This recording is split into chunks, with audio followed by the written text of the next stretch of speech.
Once again, it's graduation day at West Point, and the Corps gives its customary magnificent exhibition of precision marching.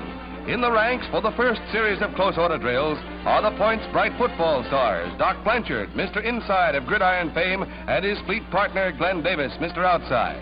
Both march with the graduating class as they leave the ranks to await the review that will be held in their honor.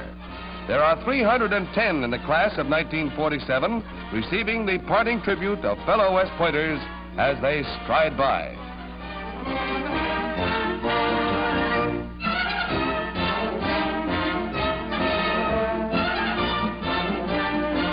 This is the 151st graduating class from the Military Academy during its distinguished history. But the color and pageantry never dims. On this occasion, 900 alumni of the Point, the greatest at any graduation, are on hand for the ceremonies. Men who brought glory to American arms at the four corners of the earth thrill again as members of the graduating class salute the Academy's colors. At the graduation exercises, some of the highest-ranking members of the armed forces are present, including General Eisenhower.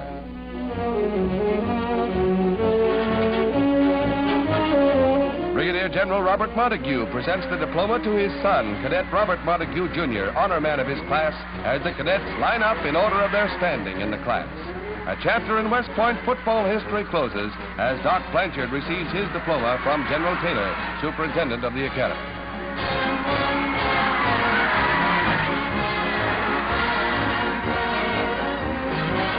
The other football immortal, Glenn Davis, becomes Lieutenant Davis, and again the cheer. In the hands of these young men lies America's defense. West Point has prepared them well.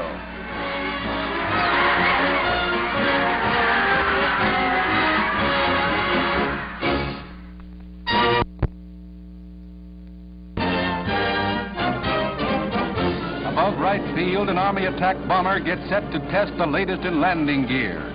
The novel tractor-type gear will increase the usability of hundreds of airfields and permit air transportation of heavy aircraft into areas now considered unsafe because of inadequate landing facilities. The rubber belt withstands landing speeds up to 120. On a field like this, a plane equipped with conventional landing gear would very likely crack up. The Caterpillar gear makes for both efficiency and safety.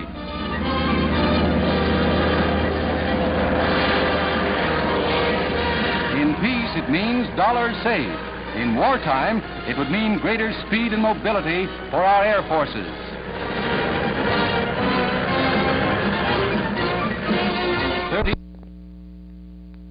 More than 200 others were injured when a tornado struck with savage fury near Pine Bluff, Arkansas. Parts of houses are literally wrapped around telephone poles, and the wreckage yields the bodies of tiny victims killed in their sleep. The twister leaves in its wake the inevitable tragedy of bereavement and homelessness. Families are torn apart, and even pets wait forlornly as homes are rent from their foundations. It's a scene of complete desolation. Men stand helpless before a force that levels all in its path. From once launched explosive-laden balloons. Today, all is peaceful and very polite, as occupation troops interrogate natives who remember the war days and the lethal weapons devised to harass an enemy across the Pacific. The launching sites were well hidden. Hundreds of the balloons came down in Canada and the United States. Incendiaries and high explosive bombs caused some damage, but demolition squads were on constant alert. Most landed without exploding. The threat, however, persisted until the war's end, and only today we learn a secret long shrouded in wartime censorship. A desperate Nippon tried anything, but the balloon menace was foiled.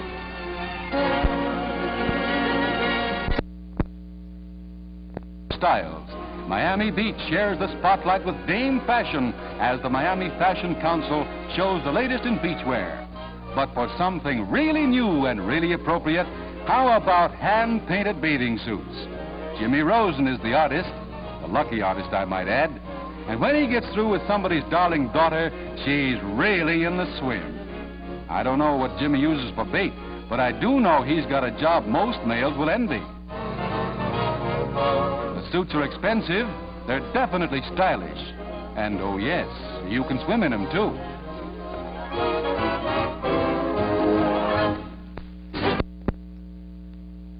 One side, baseball. The Wild West is here in Yankee Stadium. Not baseball. Today it's rodeo time. Ken Maynard and Tarzan salute the thrill-hungry fans.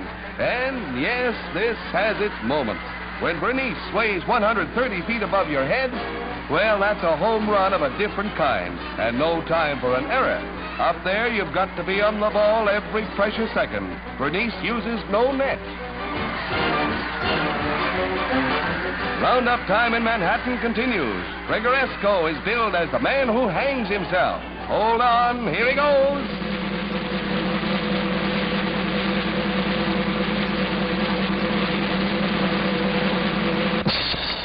He was neck and neck with death, but he made it.